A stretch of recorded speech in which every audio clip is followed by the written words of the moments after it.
Good morning, good afternoon, or good evening, no matter what time of day. I'm just as happy you stopped by the channel.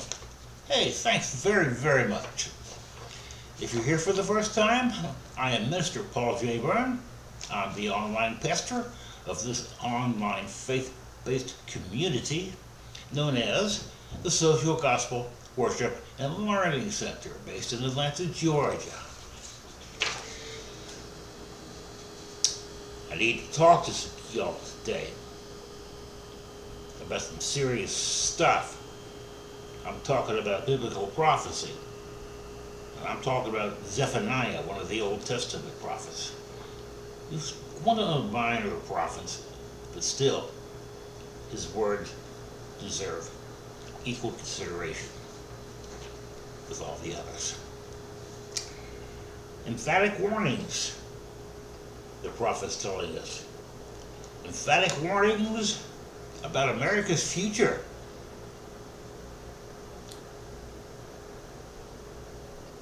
Disclaimer.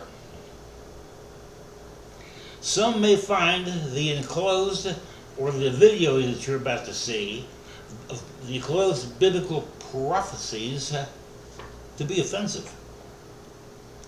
Some may not like everything in this message. A few might even take offense at it, although I hope not.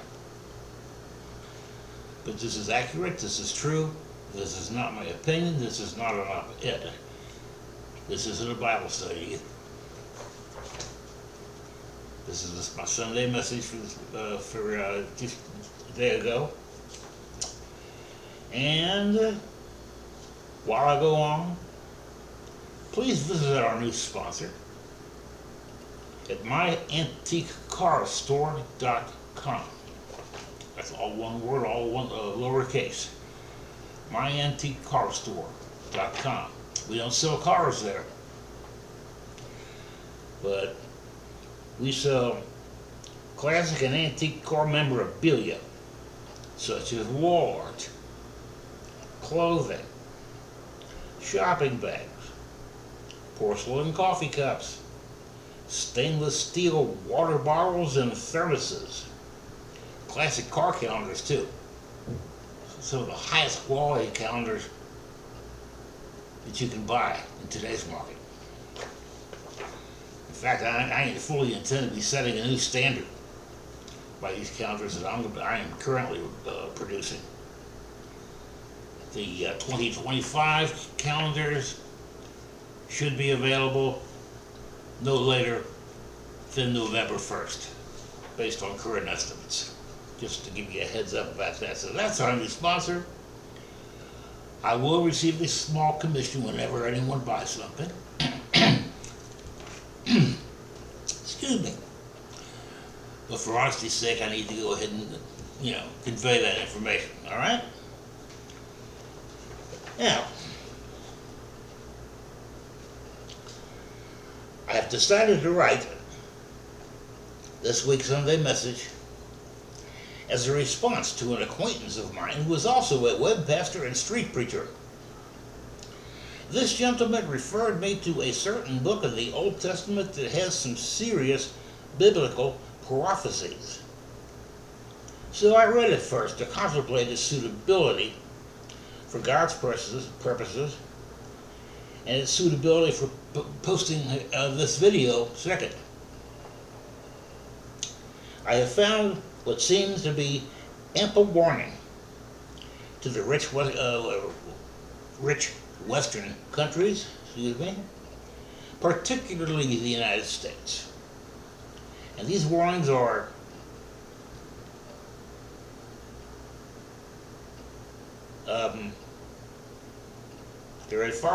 it's far more serious trouble than America currently realizes, since it is directed at the U.S., and I'll be proving that to you very shortly as we get into this message. So for this week, having put on my armor of God to shield me from the bullets and artillery of those who are hostile to the authentic cause of Christ, I will now present a few verses from the prophet Zephaniah.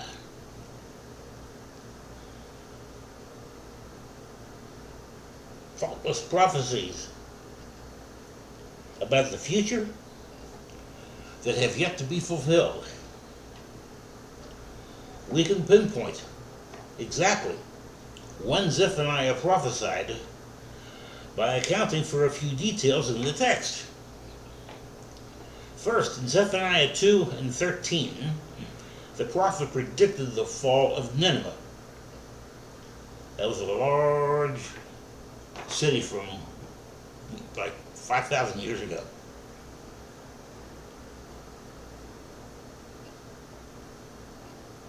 Excuse me. There it is. Pardon me for that.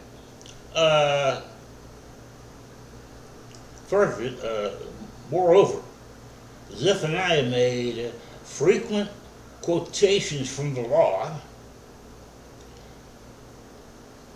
a document that remained lost in Judah for much of Josiah's reign. Therefore, Zephaniah, more than likely, prophesied in the latter part of Josiah's rule after the king discovered the scrolls of the law in 622 BC. The first part of chapter 1 deals with the apostasy of and the impending destruction of Judah, which is part of the nation of Israel today. But the following section of the small Testament book, it's just 3 chapters, it's about a 5 or 6 minute read, is the one that prophesies what he called the great day of the Lord.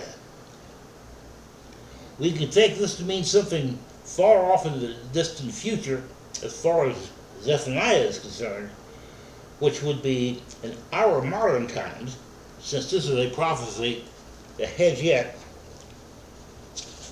to be fulfilled. Now, here's part 1.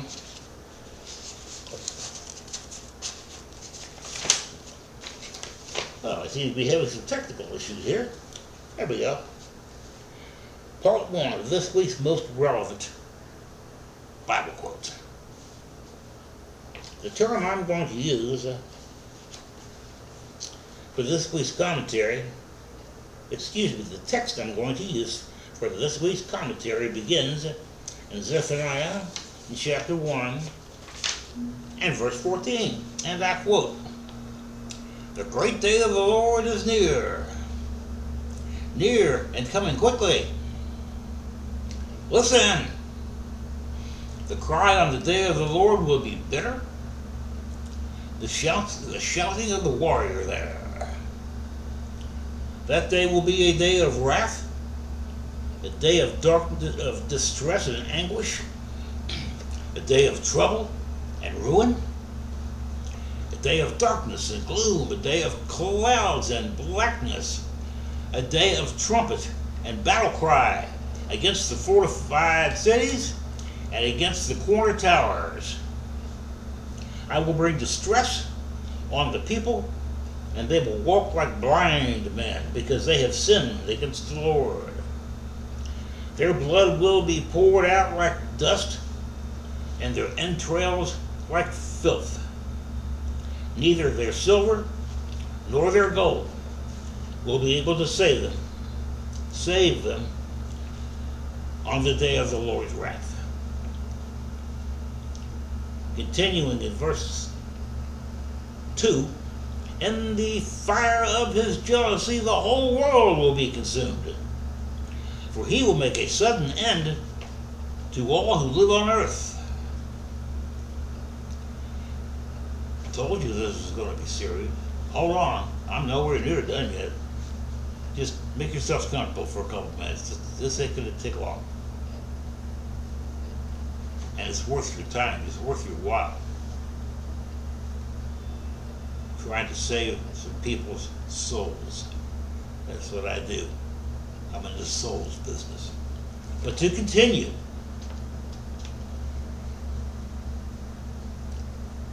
the fire of his jealousy, the whole world will be consumed, for he will make a sudden end to all who live on the earth. Gather together,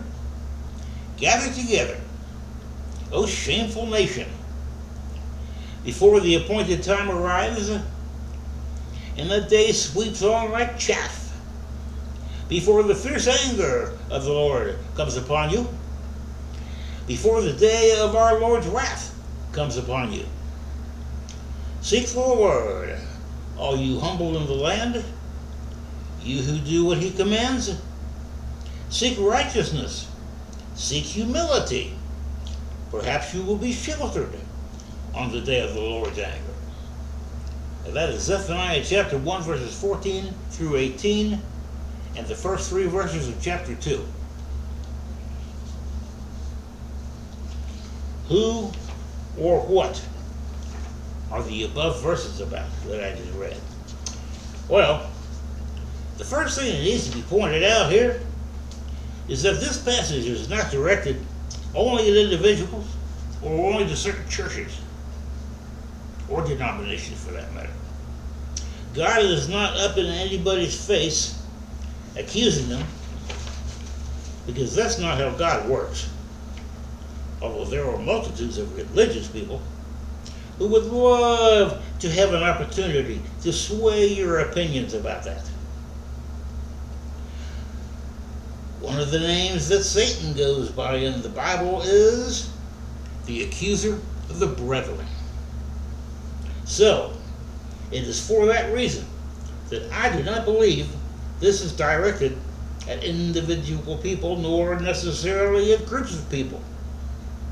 This is not directed at nationalities or ethnic groups either. This is directed at countries, or more accurately, one in particular, the United States. Why do I think this?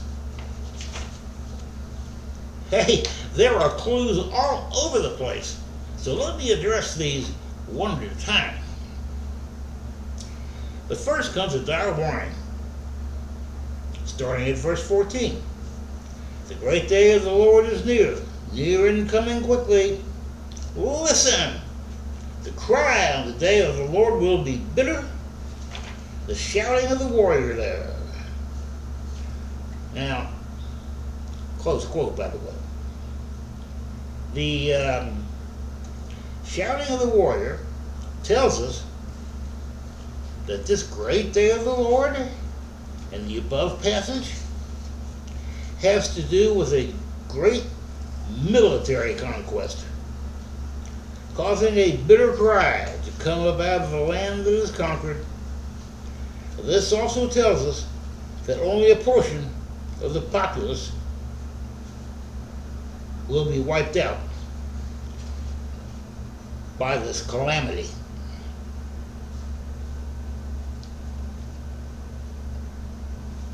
Subtitles: Earthquakes, Floods, and Record-Breaking Storms. Sound familiar? Then the prophecy gets very specific about what will happen in the day of the Lord. And I quote, once again, that day will be a day of wrath, a day of distress and anguish, a day of trouble and ruin, a day of darkness and gloom, a day of clouds and blackness, a day of trumpet and battle cry against the fortified cities and against the quarter towers. Close quote.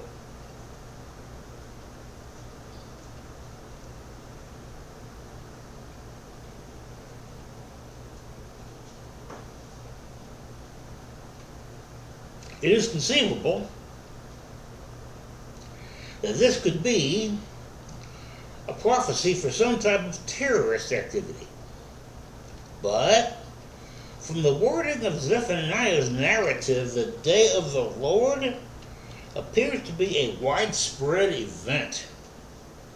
Although this prophecy doesn't specify anything, it is evident when we read in between the verses.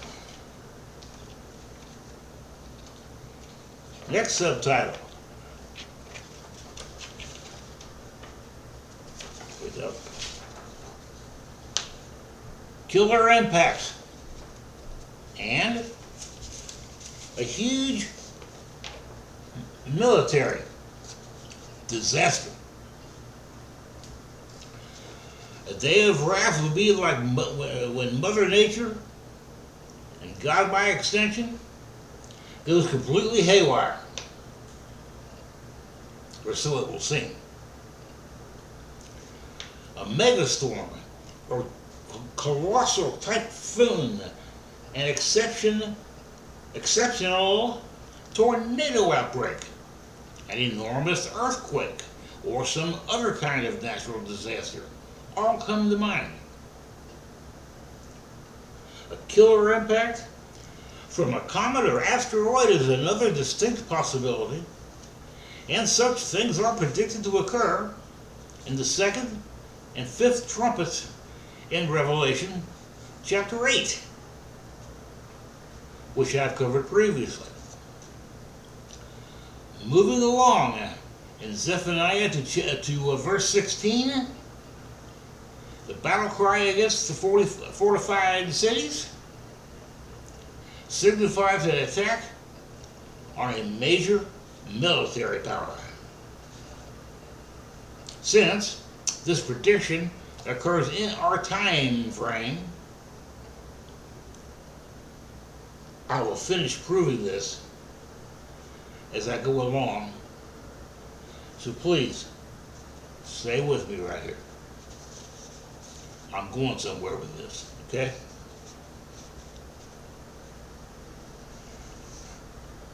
Now, moving along in Zephaniah to verse 16, the battle cry against the fortified cities, and I'm quoting there, signifies an attack on a major military power. Since this prediction occurs in our time frame,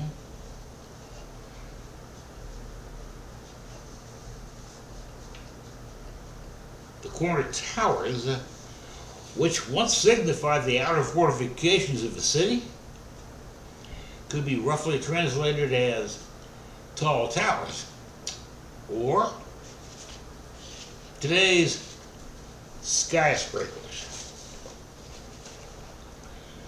Nuclear war and the dollar's inevitable devaluation will be other things that will come into play here. Their blood, and I'm quoting the prophet, their blood will be poured out like dust and their entrails like filth. Neither their silver nor their gold will be able to save them on the day of the Lord's wrath. Close quote.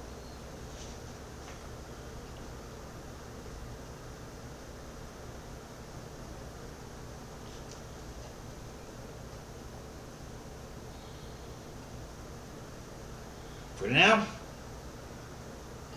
let's move on to the next phrase.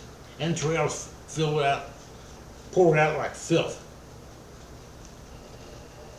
On the surface, this seems to be a metaphor for people being turned inside out, but it could also mean people being cooked from the inside out.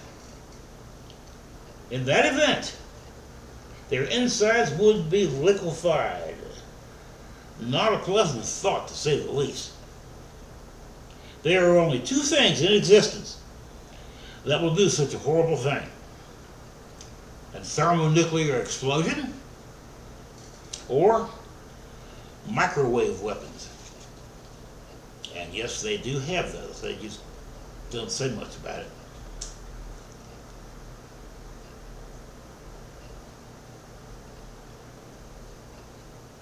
Nothing else I'm aware of would fill the bill. Not in this case. The silver and gold hoarded by all these people, and there's a lot of talk about that right now, you notice, will be worthless, since it will be melted in the thermonuclear blast or the microwave attack along with everything and everybody else. So you could all forget about investing in gold and silver. Don't believe the sales pitches of the ubiquitous precious metals dealers either. They're all going to milk you for a fast buck, which in itself is short-sighted, since the US dollar is going to be devalued soon anyway. And the fires of his jealousy, the prophet said, the whole world will be consumed, for he will make a sudden end to all who live on the earth. Close quote. The fire of his jealousy, that phrase, will consume the whole world. Here it is straight from the Bible. The fire of his jealousy will make manifest the sudden end of all who live on the earth. One of the names the Bible has for God is a consuming fire.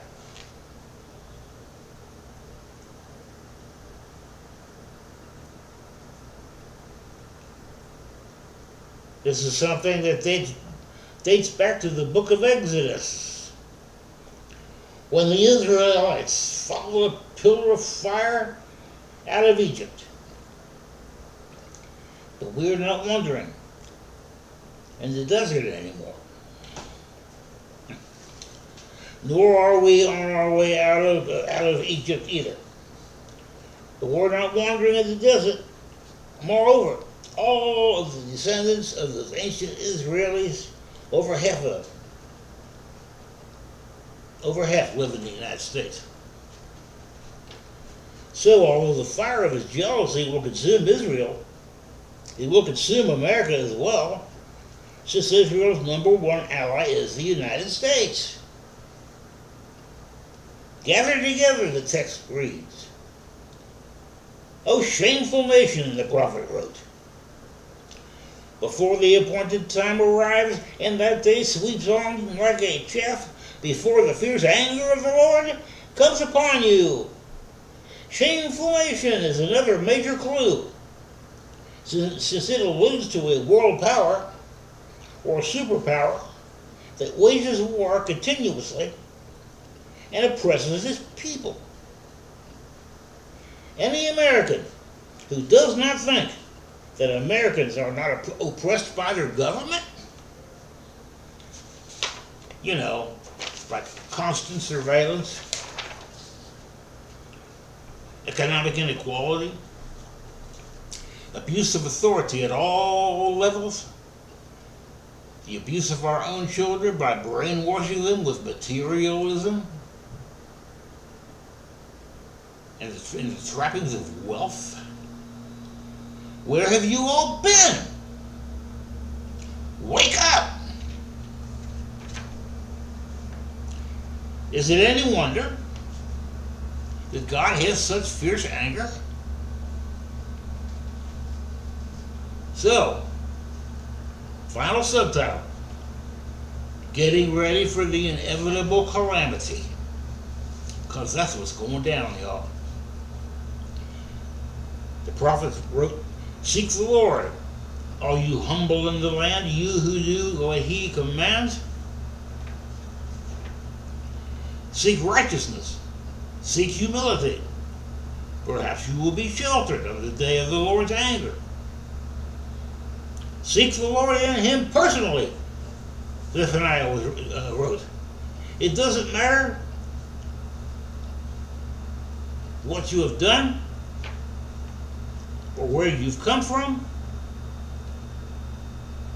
This means we are charged with the responsibility of forming and maintaining a personal relationship with Jesus Christ, like a close friend, like a good employer, but most important of all, like the Son of God, which is precisely what he is. Seek the Lord and him personally. This means we are charged with the responsibility of forming a relationship with Christ. Pardon my redundancy there, but occasionally I'll repeat a sentence for emphasis. We can't have a personal relationship with God, I don't think, But we can approach him through his Son. Do what Jesus commands. Seek righteousness and humility. Give while expecting nothing in return. Wear them on your shirt sleeves or right next to your heart. If we do all these things, loving the Lord our God with all our mind and all our heart and all our strength, and by loving our neighbors as ourselves, we just might stand a decent chance to escape the calamity to come. Will this calamity be a series of natural disasters and devastating wars? Yes, it will be both. Do I know when these things will occur? Absolutely not. But I'm certain that they will, and that's why I'm getting ready. Are you? Are you getting ready?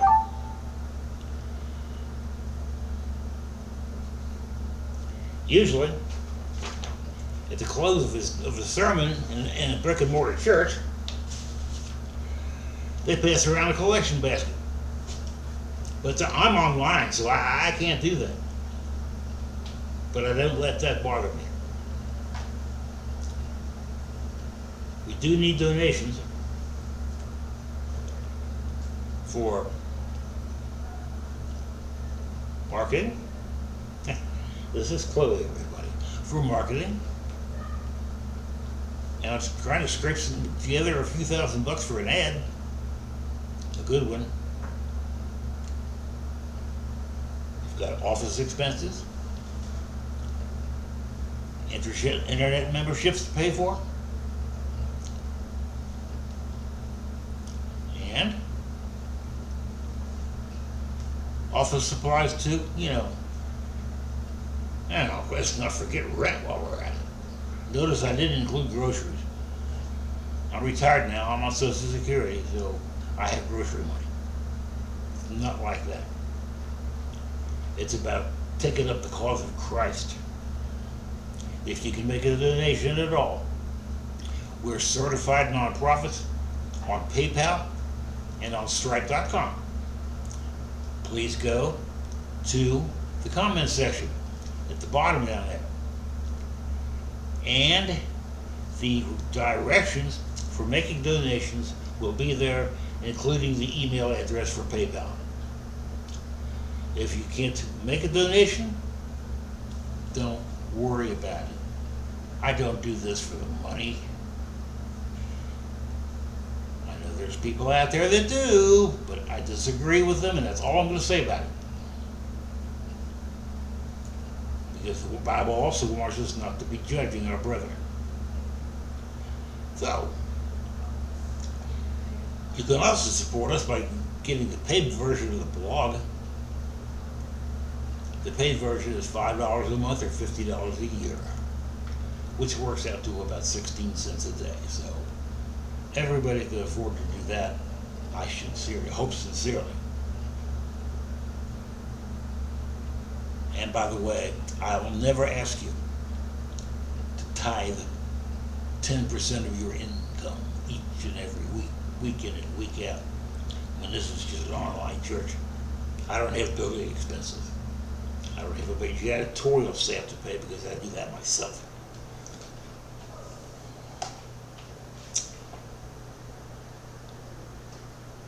Before I go, please don't forget to give me a like and a share and a subscribe.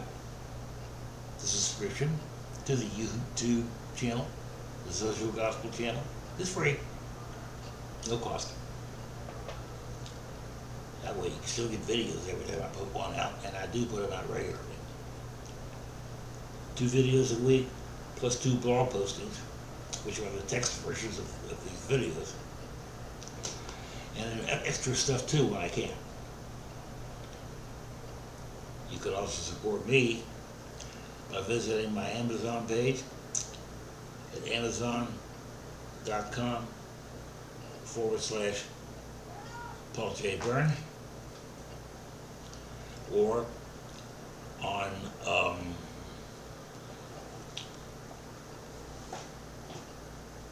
Oh boy. They're on WordPress too. Okay, so give when you can. It would be much appreciated. And I want to thank you for the privilege of your time. You are all most greatly appreciated. Having said all there is to say, everybody, be blessed. Yes, I said be blessed in Jesus' mighty name.